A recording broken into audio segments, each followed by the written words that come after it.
Okay, this is Maureen Cool. She's in Year 11 from Adcott School for Girls.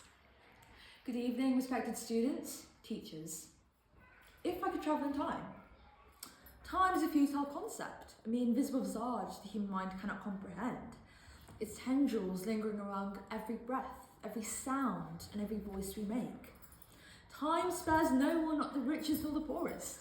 Yet us humans believe we can travel in time and control its effects.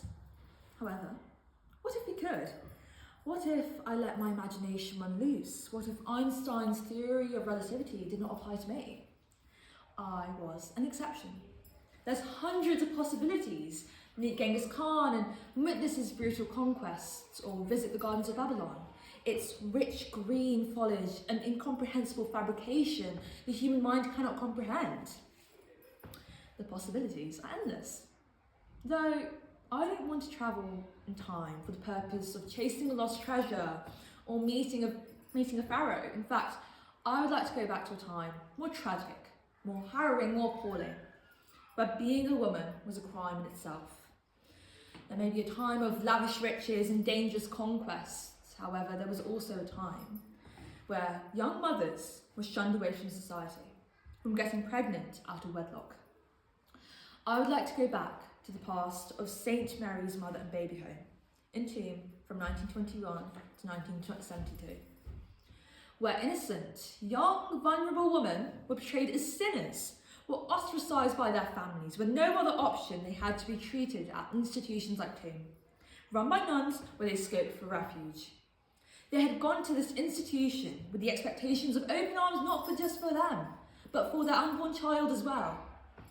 With no reservations, they had placed their trust in this religious institution of Catholicism, where nuns would perform births, untrained as well.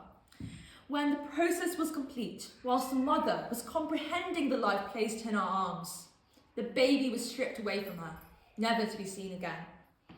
These women, who were laboured to silence to preach God's name, were the victims of the worst crime of them all.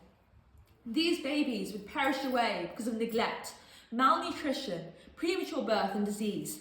That mother didn't know that the child she carried for 9 months would discard away in a septic tank, where a mass grave of almost 900 babies were formed. Despite this, the inspector from Galloway Council concluded, the care given to infants is good.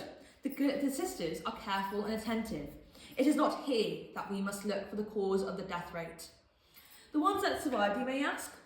Well, possibly 1,000 children were systematically trafficked without maternal consent around the world, where they will live a new life with a new identity, beknowest of the woman who spent 9 months of her life carrying that child. She did not know whether that child survived or not, whether she had a child to begin with. Some had spent years searching for that child. The children who did not know about their mother were led to believe that she had left them out of choice, which 71-year-old P. Giovati was led to believe. Tormented by the curses of society, of him being born out of wedlock, he had decided to take this journey upon him, to go and find his mother in his teenage years. And he did, where they began to rekindle their connection, where she revealed that she had knocked on the baby doors of home for 5 years straight, every single day, revealed in a DW documentary.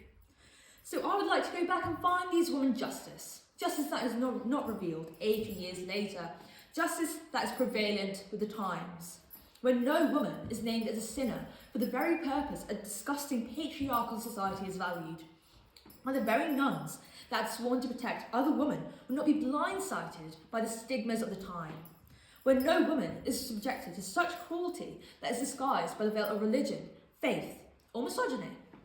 We always remember the graces of our society, though I believe that no one is greater than a mother. Some still search for their children around the world, however, some have perished before they knew the truth about their child. Sadly, I cannot travel in time. If I could, I would advocate for any other woman who had their autonomy stripped away from them with unrelenting support. We cannot change the past, though we can remember the women who never saw their child's face again, and reflect on the children who were subjected to a disgraceful death. We can help the 650 million girls who are subjected to child marriage with a man twice their age, or the 133 million girls who are not privileged enough for an education. A woman's pain is universal, whether she is of any religion, any race, or any identity.